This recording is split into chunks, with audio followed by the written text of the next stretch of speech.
So this is going to be a follow-up on a previous video I posted a couple weeks ago about my take on the social media and the knitting community and what I was doing with all the changes that were happening or that are happening in our world. And the conversation we had below the video and also the conversation I had with my sons got me to go one step further and think about changing email providers. So this is what I'm going to be talking about today. No knitting. I'm sorry, my friends, no knitting. But as knitters, we are living in a world. We are not living in a small bubble where nothing permeates and that we are protected from the world. We are living in this world, and there are most probably steps we need to be taking and we need to think about.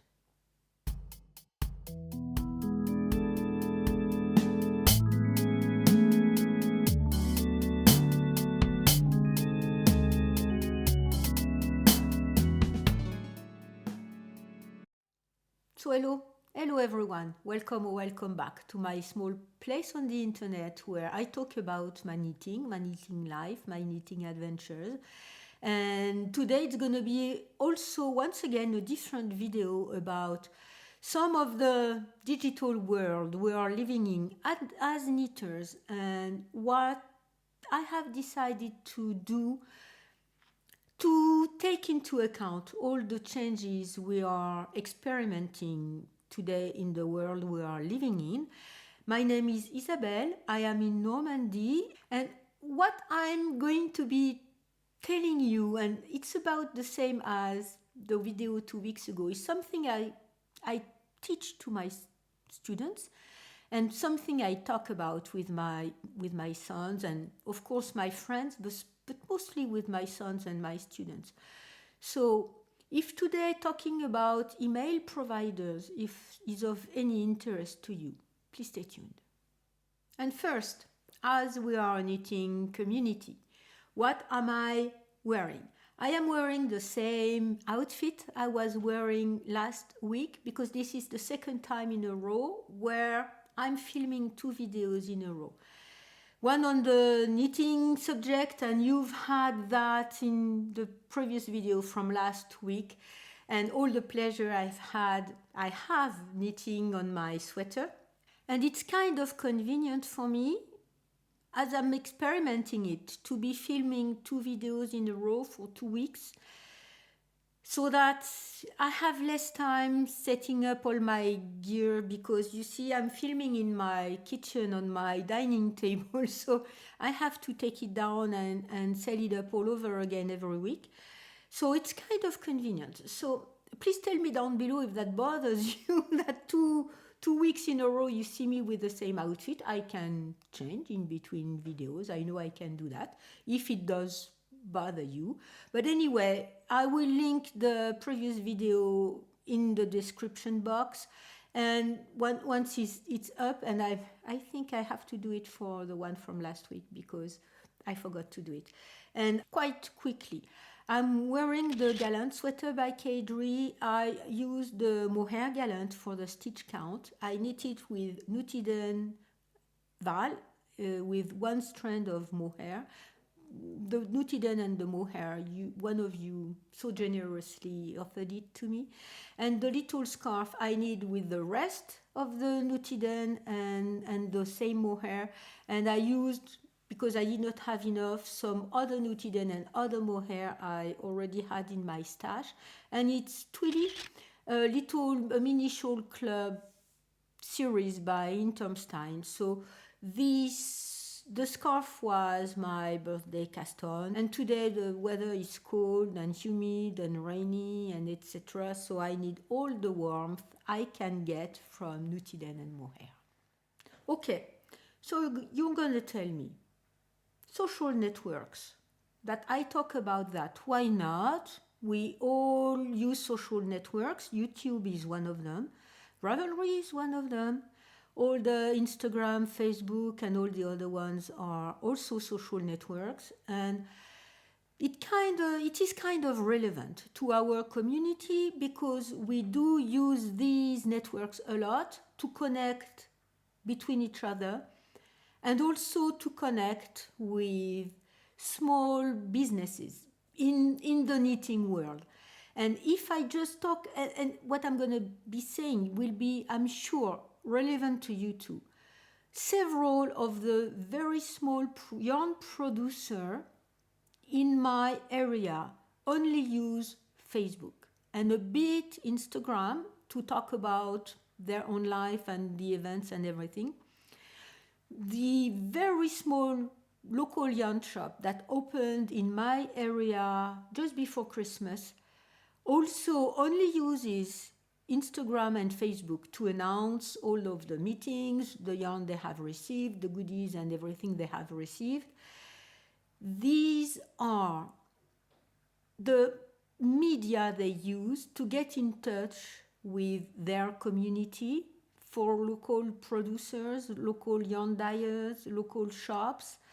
And these media have, as being free as in free of charge, free as beer, free as no euros or dollars or whatever your currency is. They are offering a way for these small businesses to connect to people, and they are kind of trapped now into this model where they don't have any other outlet to be connecting with their customers. And it's a very, very, very deep, serious question. And in my last video that I will also link down below, I addressed my shift from these main social networks and why to other networks, mainly Blue Sky, Mastodon, and I have also MeWe and PixelFed, that all of these ones kind of fill some of the gaps that all of the Twitter, Instagram, Facebook, and all of these social networks are taking right now. And the fact that the CEO of these networks are acting as political people, are relaying political things, and my feed has changed dramatically in the last five weeks. And I see now posts by people I'm not subscribed to, and I said I'm not interested into, and I still continue to see them. I don't like that. So each one its own. You do you and whatever. And I will link my link tree down below where you can find, all of these networks, where all of these accounts I have on all of these networks. Anyway, so that's for the social part, the social network part. And I think it's relevant to the knitting community because it is one way we are connected.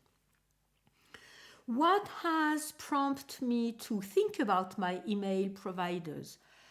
Because I have several, and for different reasons, is that Google Maps took on themselves, or were asked to, I don't know, to change the name of the Gulf of Mexico to the name of the Gulf of America for people living in the United States. And cartography, geography is something that you need to be relying on to get guided through your GPS. And what happens is if these people change the borders, or how can you change the name of the geography without any of the authorities having backed up that name change? When countries change boundaries and there are treaties and there are stuff like that the maps do reflect that, yes, they reflect the reality. And the maps don't have to choose and impose some changes that are decided only by one of the parties, and and no agreement whatsoever on that. And that means that even on these very insignificant things, I mean, I'm using my GPS every time I drive. It's not insignificant, but it's like using my fridge or my stove. It's part of the everyday life, and if my mapping system and my GPS system is showing me things that are not reflecting the way the maps are built and settled, I mean, it's a very deep intrusion into my life. That's my own take. So I'm using Gmail, and I have been using Gmail since it appeared. It was in beta. You're going to tell me it was in beta for over 13 years or something like that. Yes, yes, I know. But I was a very early adopter, I guess you say that, of Gmail. I really liked the way it was, the philosophy of Google at the time and everything. So I've always had a Gmail account. I have several Gmail accounts because after I moved into some kind of Linux and FOSS activities, I made a separate Gmail account for that. And I'm using also my university account for all my work, and my Gmail has all my private life for, and it has had it for, I don't know, 20, 10, 15, 20 years, something like that, even more. So it's also really a part of my own life. And what Google did with Google Maps, changing names of locations that are not even belonging to the territory, I mean, how can you do that? Had really me thinking, and it's really, really difficult for me to think that I will change email providers. When the Gulf War happened and all the Patriotic Act and everything, it was stated, it was very clear that my Google and Gmail account could be browsed through by other people. And this is my point today. I was thinking, I don't have anything to hide. I don't have any illegal activities.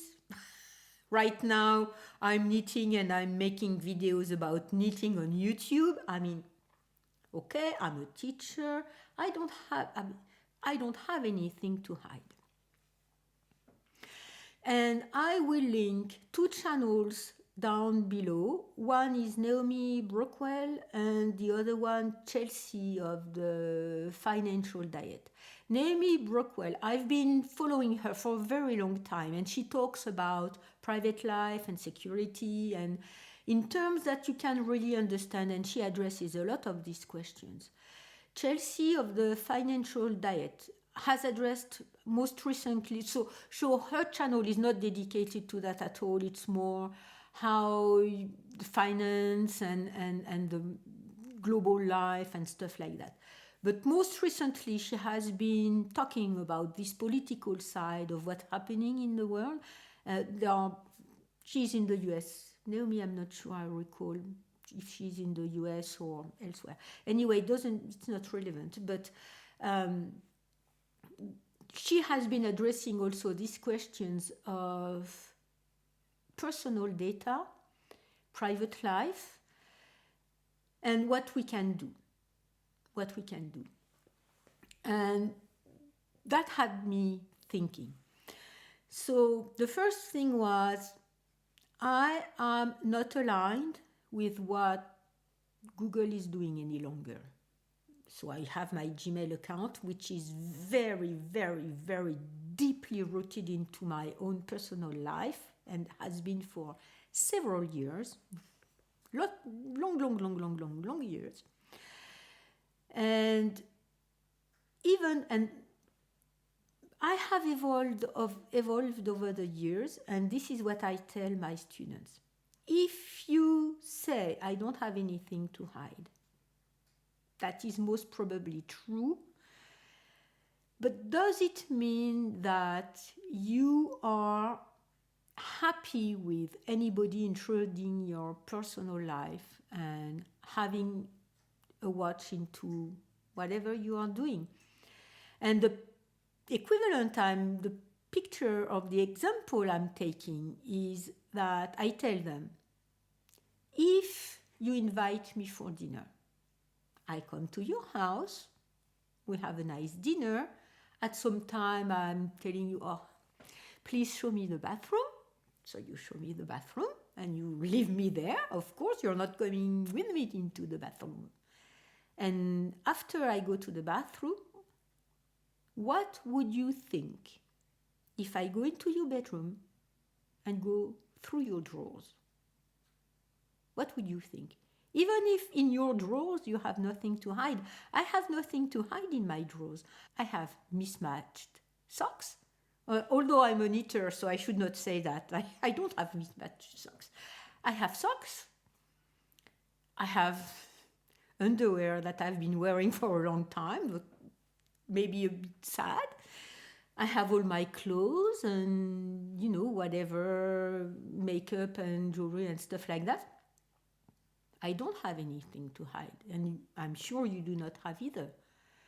But what would you think if I was going to browse through your bedroom drawers without you knowing it, without you allowing me to do it, even if it's just to see a collection of socks and underwear? And please think of that. Please think of that.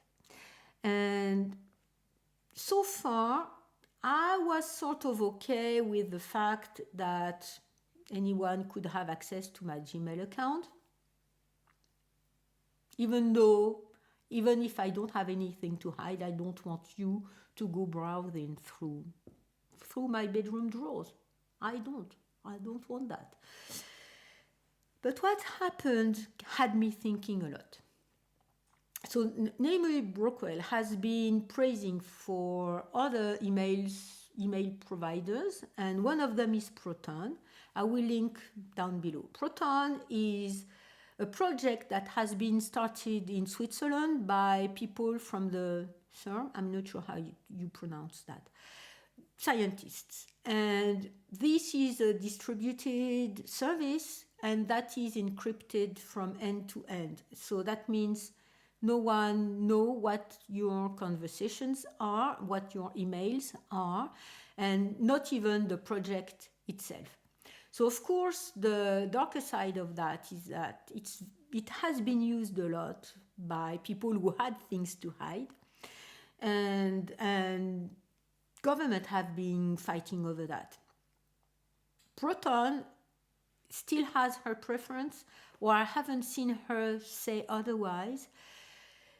You will have to look for yourself. I have seen reports that the CEO of Proton had been making some political stances, or had said that he would align with some political views, that I was not quite happy with that, with them. So there is Proton. It's the most known of all the bunch. There are other ones. The second one that I've been exploring too is Tutamail. Tutamail has had my preference and has had my son's preference. So I will also link the project down below.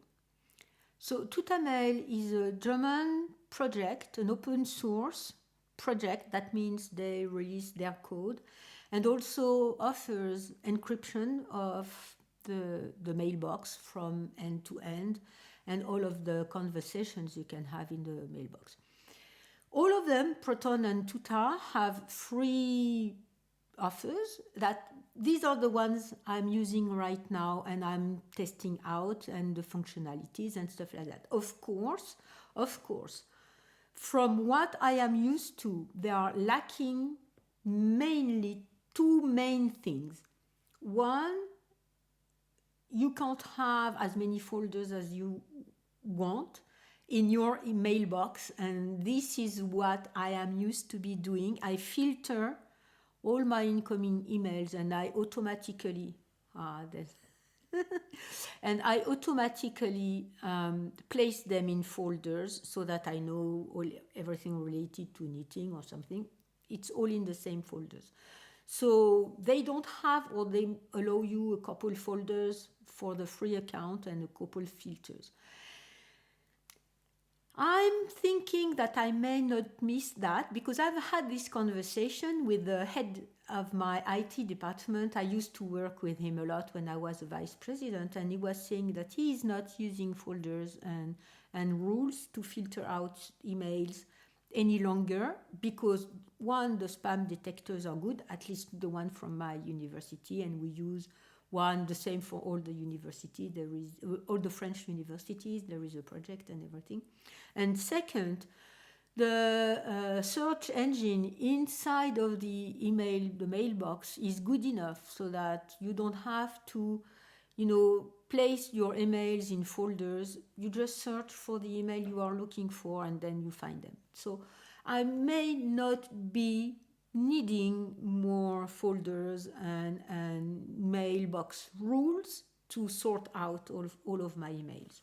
So I'll be testing that. I'm testing the two of them. And for now, my sons moved to Tuta Mail, and this is the one we are using together. For the conversations we have, because for so many years we've had a messenger group chat for the four of us. We moved to Signal. Or Signal, I'm not sure how you say that. I will also link them down below, where you can have messages and calls that are encrypted from end to end. And this is what we are using now. So what is that going to be changing for you? Nothing. Nothing at all. But that's something I think we need to think about and ponder on and maybe make choices, because even if we don't have anything to hide, do we want people, I don't want to name names, but do we want to have other people have a look into our private life and private matters? I'm not sure, and I'm not sure it's really healthy we allow that either, because privacy is privacy, private life is private life, and it's nobody's business unless you are infringing some kind of law or regulation, and then the police and the Justice Department will rule what happens to you.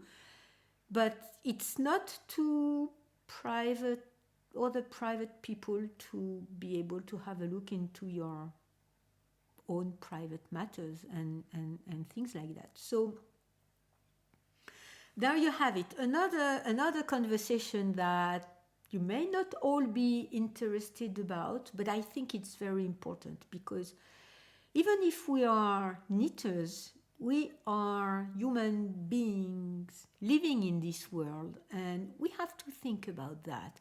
There may be other solutions for emails and conversations and stuff like that. If you are using other email providers that may be more better, please tell me down below. Of course, both Proton and Tuta have paid for plans, yearly plans, that allow you more space and more functionalities, and sometimes a VPN and stuff like that. So for now, I have the VPN from my work, which is enough for my work computer. And the Mac, it's not a real VPN. It's between a VPN and like the Tor system, where they redirect your searches and your traffic through their own servers. So that means they see everything, but the end person doesn't. So, or the end website you are reaching doesn't. So doesn't see where you are reaching them from. So it's in a bit in between.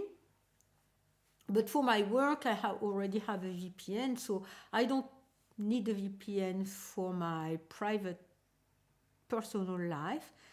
But I was maybe considering getting one of the plans that gives a VPN and more space and stuff like that, and also to support the project because they are not living off thin air, and they need us. They need us to use their products to talk about, and and maybe all of that is of no interest to you, and that's perfectly fine because you do you in your own private life, and whatever.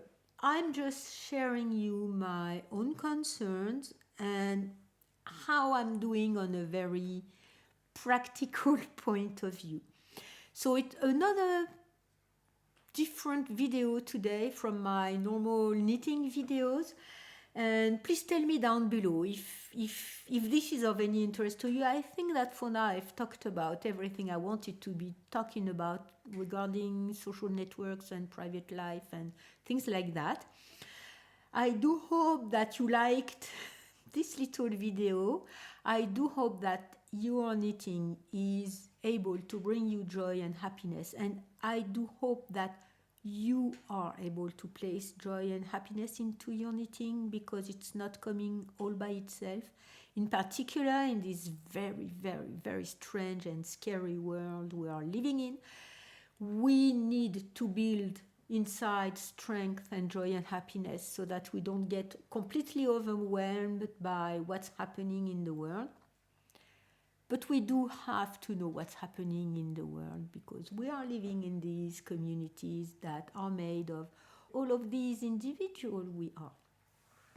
So yes, I thank you a lot for being here with me today, and I hope I will see you next time.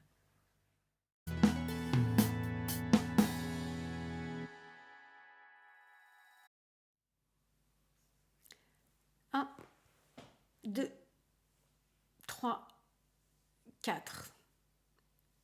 5. Top.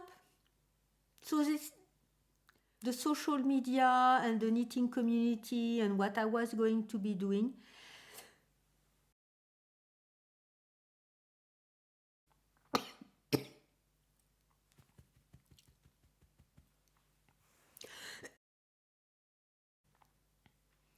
Un, deux, trois, quatre, 5. Top. Normandy, and I kind of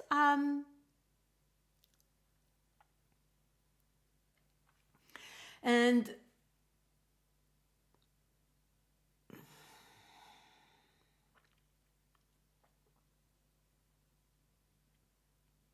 wearing the and I have mismatched I have mismatched I have mismatched socks, although